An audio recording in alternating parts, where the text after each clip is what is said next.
guys, welcome back to Strong Successful Male. So for today, I'm going to go on an email that was sent from a subscriber. That's from a guy, he is in his 30s, he's been married for a little while now, he's got a good thing going, and he's writing in to share a story about a couple buddies of his who don't have a good thing going. A couple buddies of his who, one, was quite the player back in the day, but married the wrong woman and is turned into a total pushover. And another guy is pretty much right up there. And even though these guys were his friends, keyword past tense were, and he tried to help them, it got to the point that it was just such a hassle seeing them suffer, him offering advice, them coming to him for help, and they don't listen to him and just stay miserable. That it got to the point that unfortunately he had to distance himself and eventually stop hanging out with them altogether.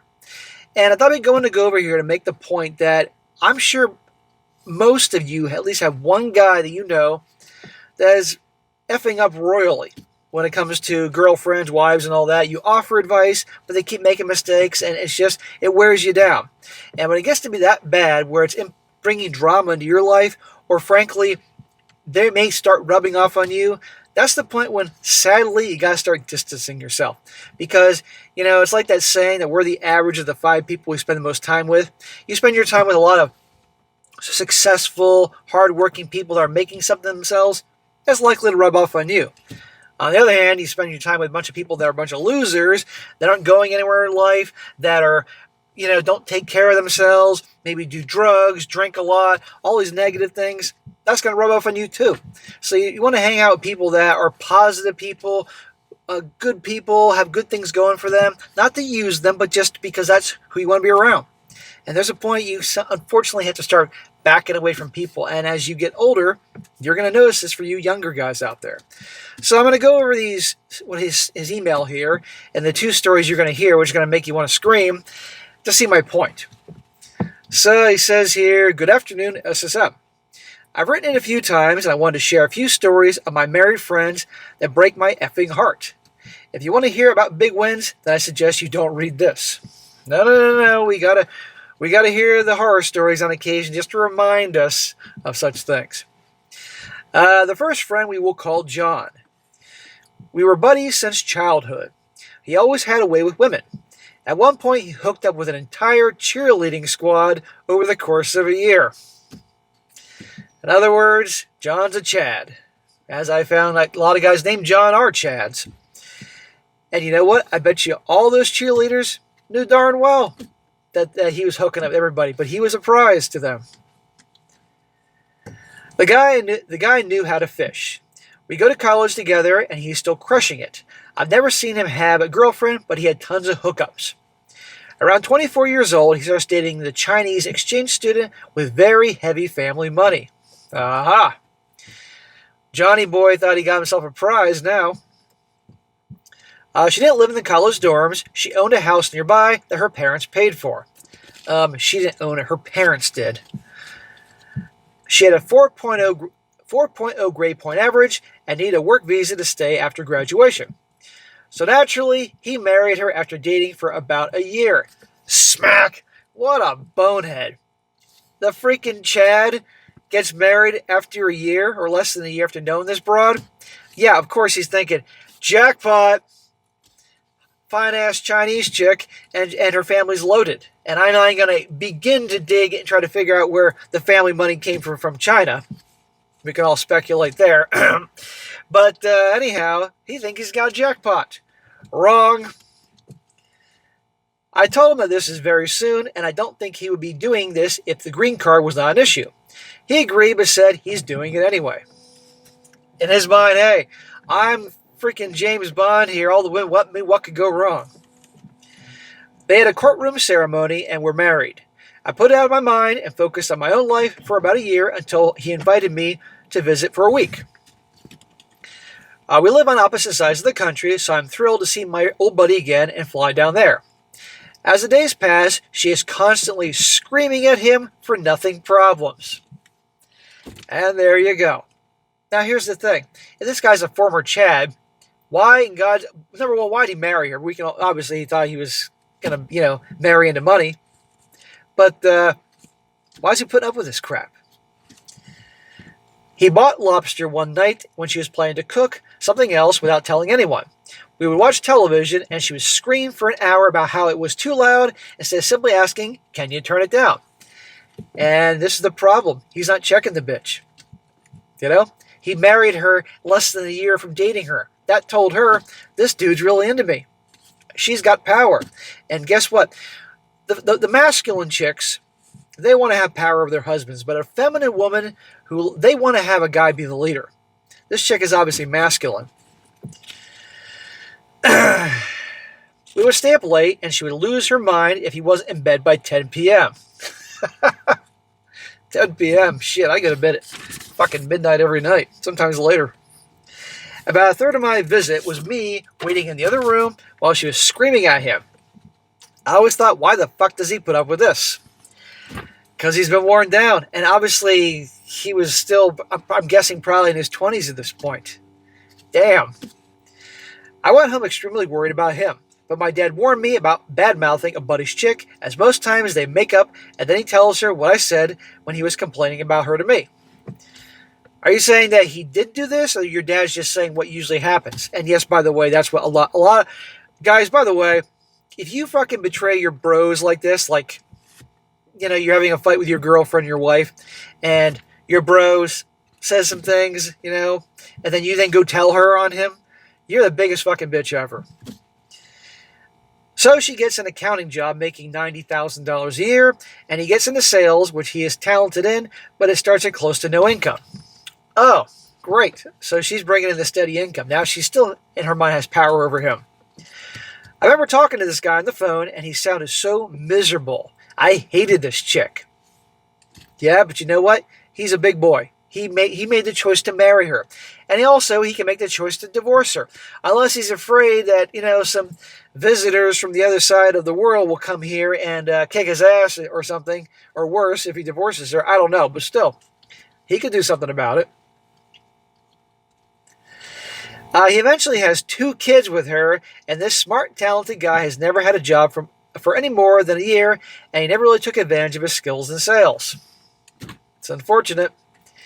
She convinced him to move to have the kids overseas with her family, and he lives there now on his in-laws' dime. Oh my God. Now, having the kids over there, they're citizens over there, I guess dual citizenship, and it makes it a lot easier for her to take them on back to China if things don't work out, or keep them there or something. And no fucking real man's ever going to live on somebody else's dime. I'm sorry. Well, no, I'm not sorry for saying that. I tried to convince him to start working and don't have your kids born over there, else she has the ability to take the kids and flee to her homeland without him at any moment. He called me crazy and did it anyway. Oh yeah, smack! What the fuck was he doing? But again, he didn't want to hear it. And this is the fucking Chad from high school and college. Obviously not that intelligent. Now his wife can take the kids and live with her rich family whenever she wants, and he'll not be able to follow her there. I'm heartbroken to watch my old friend set his life up like this, so much vulnerability to extreme betrayal.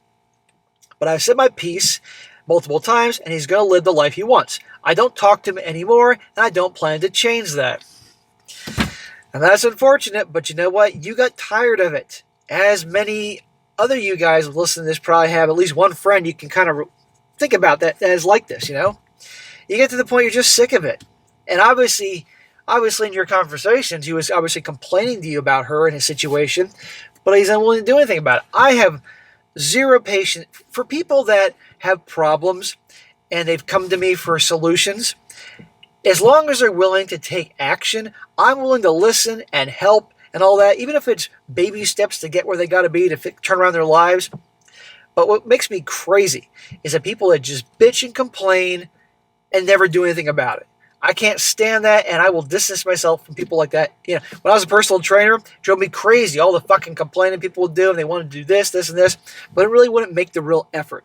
They'd exercise, but they wouldn't change their diet, and they wouldn't lose any goddamn weight. It drove me crazy. So, bro, I don't blame you. Next story. We're going to call this guy Luke. So we're going biblical today. John and Luke.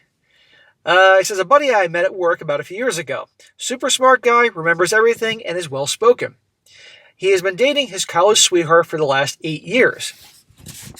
He always seemed hesitant to introduce her to me. I never questioned why, though. He shows me some old photos of when they started dating, and she is a total smoke show. A skinny blonde with a volleyball player figure. Good for him, I thought. He hesitantly mutters, "She doesn't look like that anymore." Yep.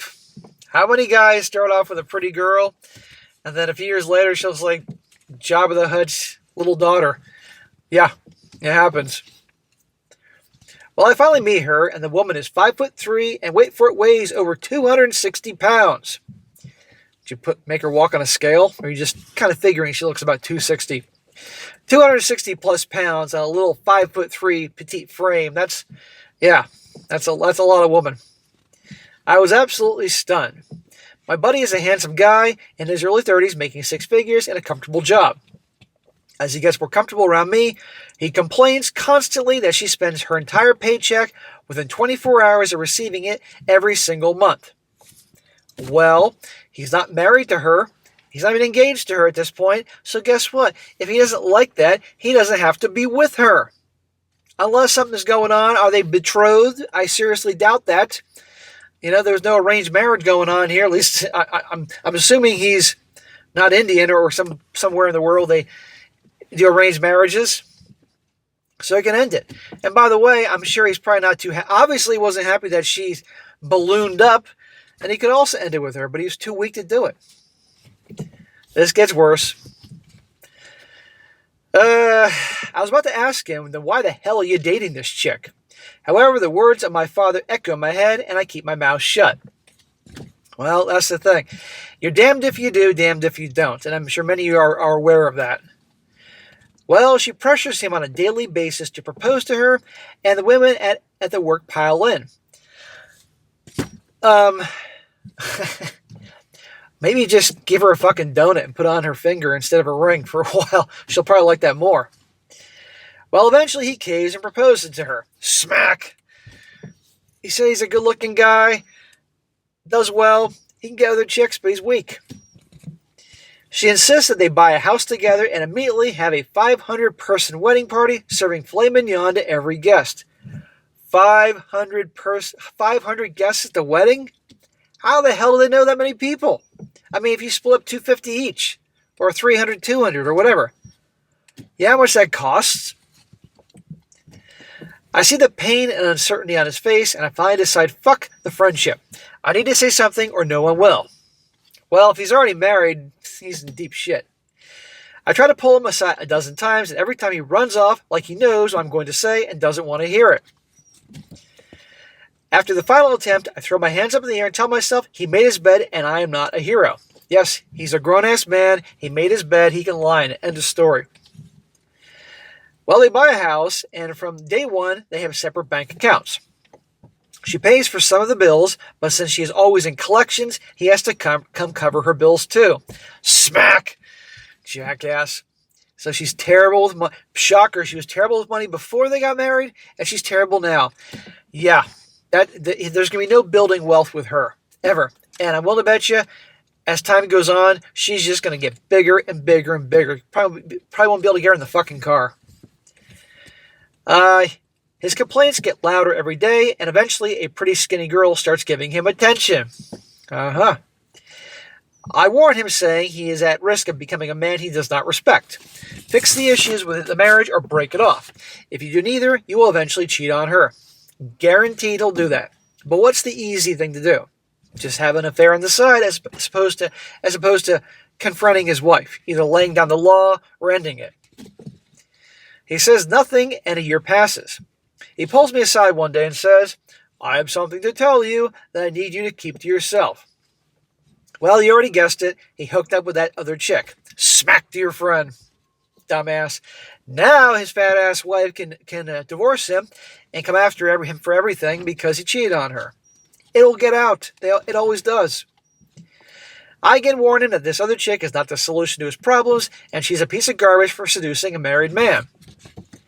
Well, he allowed himself to be seduced. Well, he agrees, stating that he knows she is not a good replacement.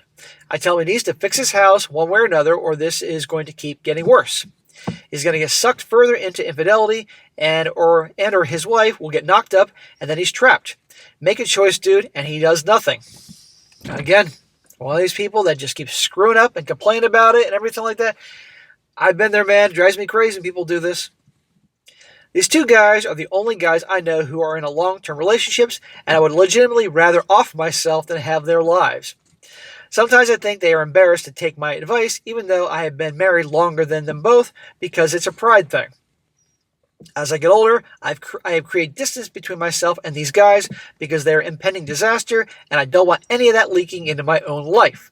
The 5 people you spend the most time with, etc., etc. So, there you go, guys. His examples of John and Luke and why he's distanced himself from them, because he doesn't need that crap in his life. And so, this is making my point, and I'm sure I've done other stories like this before, that there's a point you trying to help somebody out, but you just get so sick of it. And then next thing you know, if you're not careful, their drama's pouring into your life. You don't need that. So you want to surround yourself with people that are positive and fun and drama-free and help move you up in the world. Not because you want to use them, but because you're a good person, you want to be around good people and all that. You don't want to be around a bunch of drama queens and individuals like this. I mean, God's sakes, this dude writing in is married. He's happily married. Can you imagine him and his wife trying to hang out with his first buddy, John, and his fucking ranting and raving Chinese wife, yelling all the time? They don't need that drama in their life. They got a good marriage. That would just make things uncomfortable for them. So guys, there's a point, remember, that you try and you try, but then eventually you're done, you move on. I'm the type of person that I give people a chance. I'll admit that. Most people, let me put it this way. People get a clean slate with me. And I can pretty much have somebody's number pretty quickly on what they are. But they get a clean slate when I first meet them. And if they're a decent person, I'm friendly with them because I'm friendly with everybody, I give them a chance. But if I start sensing bullshit and drama, I'll start distancing myself. And once somebody crosses me, I'm done forever. There is no going back once you cross the line with me. And I'm good to people, And even at 47, you'd think I wouldn't want to talk to anybody because just people are the way they are. I'm a loner. I'm an introvert. I'd rather be by myself most of the time. But when I'm out with people, I like to have a good time. But still, I give people a chance. But when I'm done with someone, I'm fucking done. There ain't nothing that ever's going to change my mind. And I know I'll be that way to the day I die. And I encourage you guys to be that way. Give people a chance. Let them have a clean slate, unless you know something terrible about them going forward ahead of time. But they cross you and they're starting to bring drama. Whoosh, done. Come out of your life like a cancer. You don't need that crap because otherwise it will cause a problem. And they do rub off on you. You don't need that. So anyway, bro, thanks for sending that in. You're telling us what we already know, but these are real life examples to make the point. And your buddies are just going to suffer and suffer until they just, Lord knows what happens to them, or they finally wake up and do something about it. But at the end of the day, maybe one of them will get out of their situations. You might give them another shot, but I highly doubt that. All right, guys, that's it for today. Be sure to comment down below. Let me know what you think about this. And sure, like the video, share it with your friends, and subscribe. And I'll catch you next time.